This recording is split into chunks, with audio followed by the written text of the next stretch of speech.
It's 8:08. We are Bob and Marianne in the morning having a nice little conversation off the air. You're listening to News Talk Radio, WOBM, AM 1160 and 1310.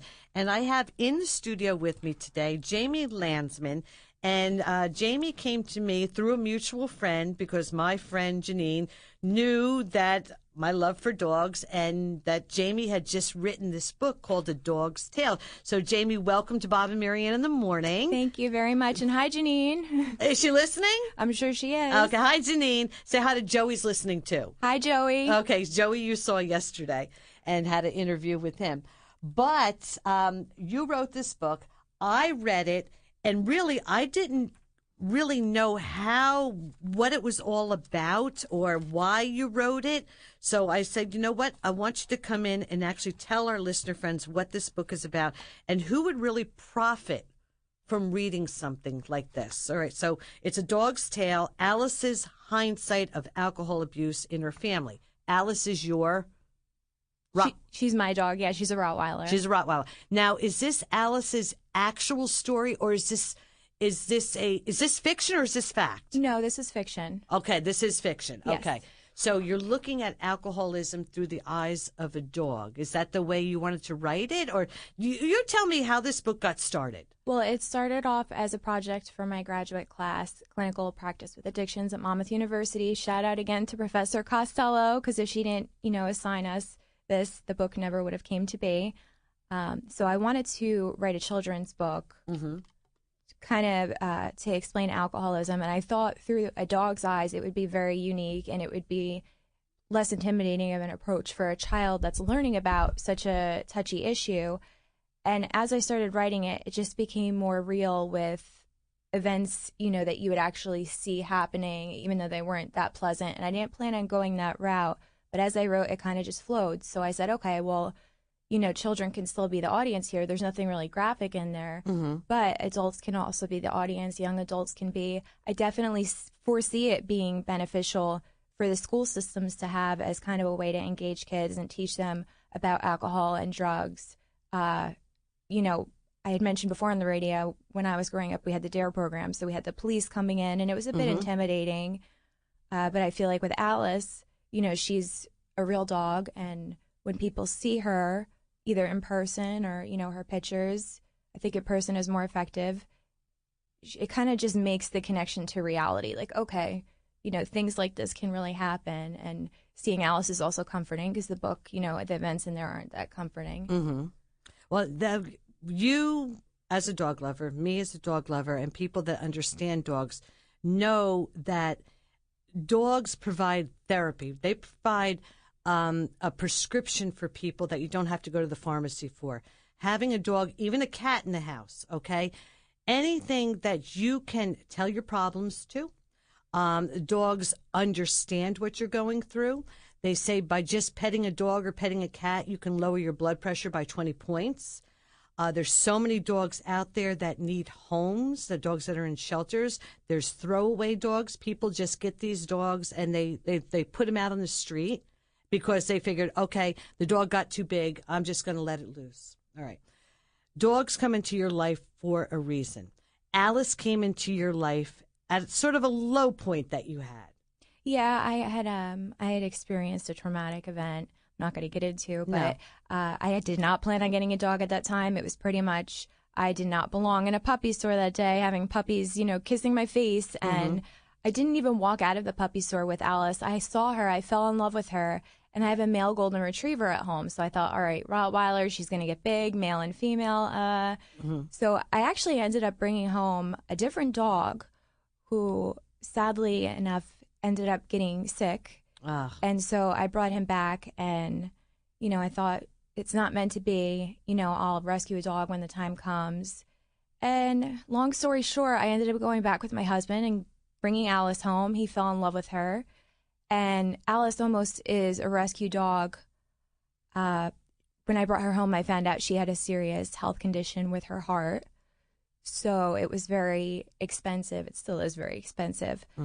But she's stable now, she's doing great, but somebody else who could have found out that she had this condition may have turned around and said, okay, well, I don't want to deal with that, or I can't afford that, or that's going to be too much for me. Right. A lot of dogs with her condition, SAS, it's a heart condition, a lot of them do get brought back to the shelters because people see their treatment as expensive and they don't want to get attached to a dog that's sick. So, it kind of just everything fell into place for a reason. And, she rescued me at a time that I really needed her. How old is she now?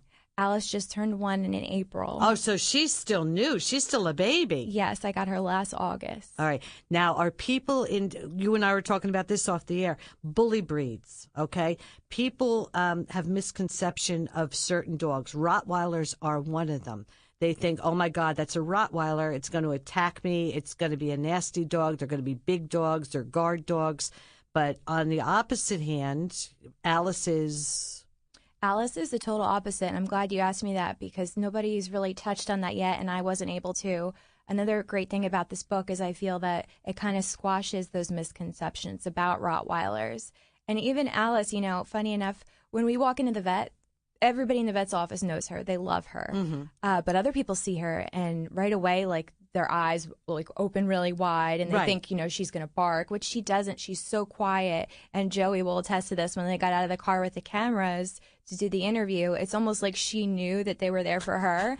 And she was so happy to see other humans. She started whimpering and jumping up and the kissing little stubby them. tail going back and her forth. Little stubby tail. She doesn't even bark, but I kind of joke around about it. I have her, she's got a big pink collar with spikes because, she's got to look all, scary and but she's anything but that. She doesn't even bark. She's such a sweetheart, but I just feel like that's, another important thing about the book is it just, you can tell from the book how loyal she is to her owner, even though there's all these issues going on and the owner might be neglectful of her, but Alice will not leave her no matter what happens. She's being faithful. And this, listener friends, the book, and I'm going to have a book to give away because you were kind enough to bring me one in, and we're going to give it to a lucky listener friend.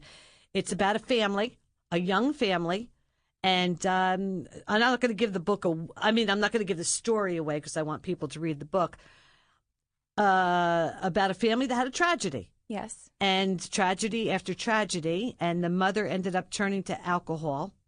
And the dog staying by her side the whole time. And then more tragedy after that. Yes. It's a short book. It's almost written. How would you say it's written? It's not a children's book, but it's kind of has the format of a children's book. Each page has, the picture on it. It's a picture of Alice with a cartoon that I computer generated and tweaked a little bit by hand. Right. It's in the children's book format.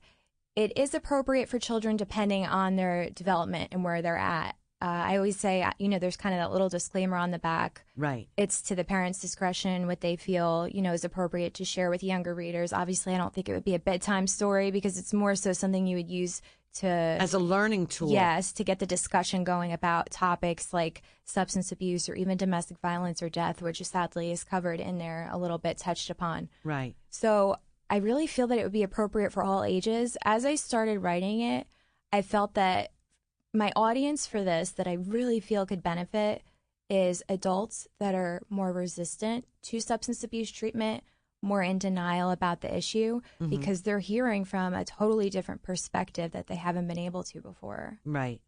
Something with no voice. Yes. And dogs do feel pain. And I'm talking about they feel your pain. They know when you're upset. They know when there's a problem, and they will stay by your side. They are faithful to the very end. They are. And, that reminds me, I just finished reading for the second time, The Art of Racing in the Rain. I don't know if you ever read it. No. Oh, you have to read it. It's amazing. It's actually written from the dog's perspective. It is a novel. I'm trying to remember the name of the author right now. Will it make me cry? Yes, but if you're a dog lover, you have to read it. It's called The Art of Racing in the Rain, and the dog just tells the story. It's a novel. Okay. The whole thing is told from the dog's point of view. So he just talks about his life and, during the day how his owner leaves and he watches TV, and this dog wants to be a human. So he talks about all of these things that he tries to do to make himself smart like a human. Right. Because he believes when he passes away, he's going to be reincarnated as a human. It is such an amazing I'm going to book. have to look into that book then. Yeah. All right. Now, you have an event coming up Sunday? Yes. What is that event?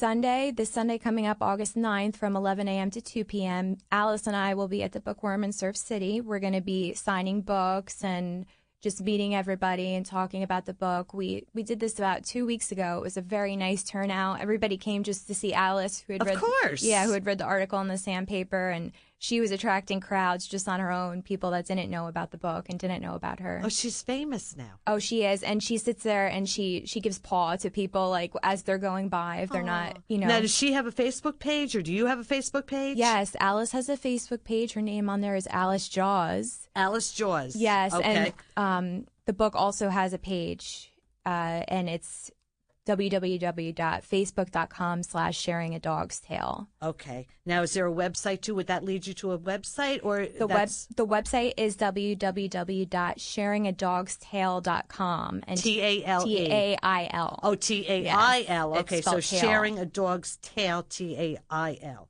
So you can find Alice on Facebook. You can find her on her website, and also the book. Where can the book be bought? Where can they buy the book? It's on Amazon. It's on Amazon Kindle, Barnes and Noble. It's up at the Bookworm and LBI. Okay. All online retailers. You can get it directly from www.sharingadogstale.com. And if you order it through the website, we do the autographed copies where Alice actually autographs with her paw, which people seem to really like. And we could do, the personalized. Some people want it made out to a certain person that, they're gifting it to, or... All right. Well, we have a book that we're going to give away. Yes. So, listener friends, right now, 732-505-1160. Who would like this book from Jamie Landsman, A Dog's Tale? It's Alice the dog's hindsight, I should say, of alcohol abuse in her family. So you call now, 732-505-1160. And Lauren, when the lines get busy, just select someone randomly, of which they're doing right now, and you can hand them to me, and we'll see who it is. All right. So all the lines are busy. Oh. They want the book, Jamie. That's great. They great. want the book. So Lauren's going to grab somebody. She's going to put them on hold. And then as soon as she does, I'm going to say, good morning. Hi, who's this? Robin from where? From Manchester. Would you like this book, A Dog's Tale? Robin, do you have a dog? You do? Okay. What kind? Oh, I love greyhounds. Oh, my God. They're so beautiful. All right. Well, this book is yours. You're really going to... I enjoy it is the wrong word, Robin. I don't know. You're going to... What would you say? You're going to... It's just really touching. I've not had one person that read this book that didn't have such strong emotions, and they felt such a connection to it, and they wanted to share it with other people. All right, Robin, the book is yours, okay? You're welcome so much. Don't hang up. Lauren's going to take all your information, and after you read it, please let me know what you thought. Okay, thanks, Robin. Okay, don't hang up. All right, there we go. Well, Jamie, I want to thank you for coming in. I truly appreciate the book. I'm going to cherish it because I have an autographed copy right here. Yes. And when it becomes big and famous, you have more books coming out? I have a second one I'm working on right now. I'm finished writing, so I'm just going through the editing phase of that. But I'm working on the pictures, and the pictures take quite a while to do because I take Alice, the background out of each picture of her, and then I put her Well, as soon as you get that book going, let me know, and then come back on and we'll promote that. Yeah, absolutely. Okay. Thank you. Thank you so much. It's 8:22. We are Bob and Marianne in the morning. You are listening to News Talk Radio, WOBM, AM 1160 and 1310, and we'll be right back.